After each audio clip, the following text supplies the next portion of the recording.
What is up? Welcome back to Cool Kid TCG. Have a matchup today of Blue Yellow Nami into Blue Purple Luffy. Don't know how this game really goes. I kind of like this hand though. It's got a red rock, it's got the kid. We can set up the Kikunoju with the Hiyori, and we have a Kuma. So it's kind of like, seems like a pretty good hand. I don't know at this point what's good hands to keep and what good hands aren't, because I haven't played the deck enough. Kind of learning that. One of the dice roll going first. We both Don pass. I'm going to swing a big 8 life here. He takes no trigger, and we pass it back to him. We do get to draw off of leader effect. He goes to his 4 Don turn. He's going to put 2 Don on leader and swing 8 life. We will take no trigger. He passes it back to us. He has 2 Don standing and he has 2 life, which means he's in Thunder Bagwell range, which means I'm not going to attack him. So I'm just thinking about what to do. Have 1 Don going to go on leader, 4 Don going on either for Marco or Kikunoju. Going to put the 1 Don on, and he goes to immediately Thunder Bagwell. I'm like, because we had talked about like whether I attack or not. I'm like, no, dude, I'm not attacking. I'm just gonna put the Don on just to have it for defense, not going to play into the Bagwell. And then I'm gonna tap 4 for a Kikunoju, and we're gonna pass it back to him. We're not gonna attack if he has 2 Don, and we can get him to the point where he's at 8. Don't want to ramp him and get him to his leader ability 1 turn early.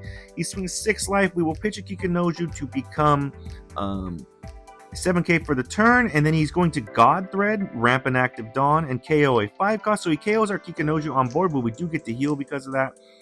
So now we're on 7 Dawn. He has again 2 Dawn standing for the Thunder Bagua. So just thinking about what it is that I'm going to do here. I'm going to just, I think, make a bad play, which I'm going to just hard cast a Kikunoju, and then tap 2 to play a Hiyori down to take the top life, which was an Onami trigger. And I could keep the Onami there, but he's probably going to play the big body next turn. So just thinking about what to put. Probably could put the Beji, but then I'm going to have to defend my life, so I'll put that there. Ultimately, I think I do get the draw for the Hiyori. I put 1 Dawn on and pass. I think I could have definitely sequenced that better. I have a Marco in hand. I could have hard cast the Marco, and then I could have Hiyori put the Kikunoju on my life. I'm just realizing that right now. I'm like, I think I just would have made a much better play where I'd have the Kikunoju ready to go. I have a Marco in hand. I'd have that ready to go, and just have a better board. He's going to swing 6 life. I am going to leader ability, thinking on what to pitch. Going to pitch a Kuma, probably a mistake there. Probably should have kept the Kuma. He's going to tap 8 for a Snake Man, use its ability to put a Rested Dawn on 1 attacking, and he has to pitch a card for that. So, and he gets to return a 4 cost, so he returns the Kikunoju right back to my hand. So ultimately, just not the best. We are going to give 2k, 1k on top of that to get up to 10k for the turn. So now we could Red Rock here, but I think ultimately we have the Beji, so we could not do that. Let's just play. I think the move here is we swing a 6 with lead, put the Dawn on. So here we go. We swing the 6. Just thinking it through, but I think I'm going to play the 8 cost kid. Let's establish a body, and then let's we're gonna swing the 6, and then we play the kid, and then at the end of the turn we get to draw.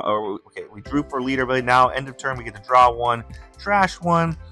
Going to trash the Kikunoju, and we pass it back to him. So now we got him down to, he's at the point where he's using his leader ability. He gets to search top 5 for a Straw Hat. We got him at 1 life. We have the kid that can put a lot of pressure. We have the Beji. We're at 4 life. We have the Beji trigger that's going to come. So if he swings like a 6 life at beginning, we can pitch for leader ability, or we can just take the hit, get the Beji, make sure that Luffy can attack. Then we can put a ton of pressure potentially next turn.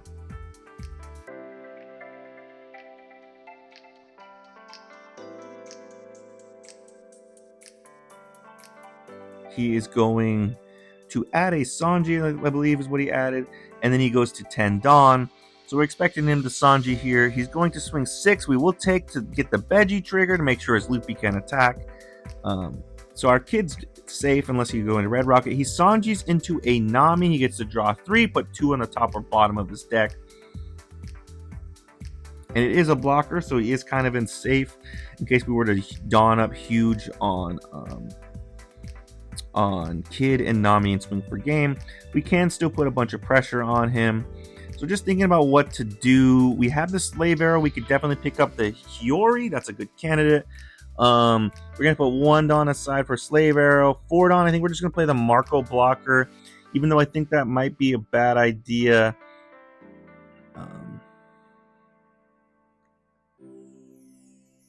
Because you could just bounce it right back to our hand. You could also Red Rock here.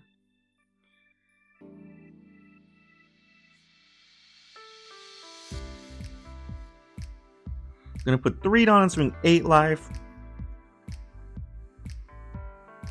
He gives 2k, 1k. Then we're gonna swing 11 life. And then we're gonna tap 4 for a Marco, and then 1 up for the Slave Arrow. At end of turn for the kid, we get to cycle 1, and we draw into another Slave Arrow, and going to pitch 1. This is a mistake, I think, on my part, playing the Marco down, because he can just bounce it right back with the Luffy. So ultimately kind of a mistake there, I think. Because if he just swings the Luffy, immediately he bounces the Marco back to my hand, he bounces a brick. I think it would have been better. I mean, granted, what my hand was, maybe it would have been better to swing a bigger number with the Nami originally, make him use the Gum Gum Giant. Maybe something like that. Instead, he's going to Sanji into Mihawk and get rid of that Marco anyways. So he doesn't have to use the Luffy ability.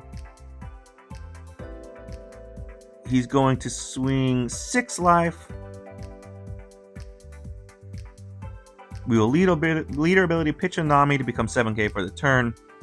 So now he has 2 swings. He has an 8 and a 9 coming. We will take, and it's another Beji trigger, and we will stop his Sanji from attacking. He passes it back to us. So no blockers, 1 Dawn standing. This is a turn potentially. I should probably push pretty hard. He's going to have a 1 Dawn standing for probably a Gum Gum Giant.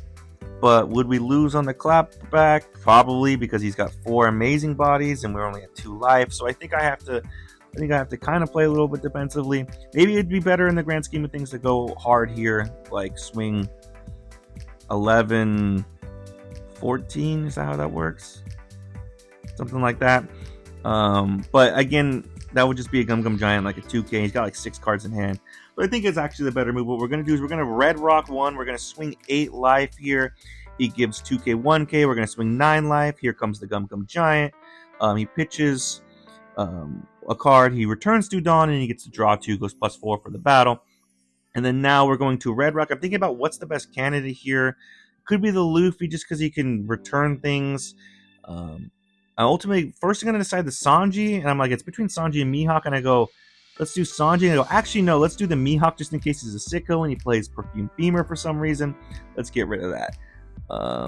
He confirmed to me right there, guessing. He's like, I don't run Perfume Femur, but he's thought about it. So there's that. Now we will pass it back to him. We get the kid effect of drawing or cycling. So we're going to pitch a Beji 2k because we have 3 2ks in hand.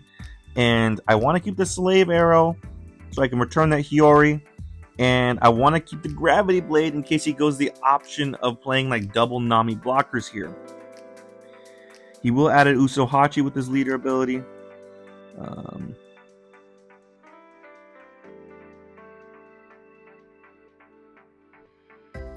Yeah. So he's got 3 swings on board plus leader, so 4 swings. And I think Slave Arrow is going to get us out of 1. So he's going to swing a 7 immediately. We will Slave Arrow, pick up the Hiyori. So our hand's all 2Ks with the exception of the Gravity Blade. And he will swing a 9 life now. And we will get a Marco blocker that we can pitch to become 7K for the turn. So I'm pretty confident we're going to be able to counter out of whatever he chooses to swing at us. He swings 9 here. So we'll have to give 2 2Ks here. Don't have any 1Ks. So we do pitch the Marco to become 7K for the turn. And then now we'll give 2 2Ks to get up to 11. So a little bit, but we only have any 1Ks. Now he swings 9. And it's like, do we take this? Do we give the counter? And I think it's better to take if he plays a rusher down like the 9-10 Luffy. we have enough counter in hand to get out of that. And I would kind of welcome that, because then he doesn't have any Dawn up for Gum Giants, and we could potentially win on the clapback. But the fact that he has 9 Dawn standing, we will take. It's no trigger that we can activate. He's going to tap 5 for a Nami blocker. He gets to draw 3, trash 2. He has 3 standing Dawn.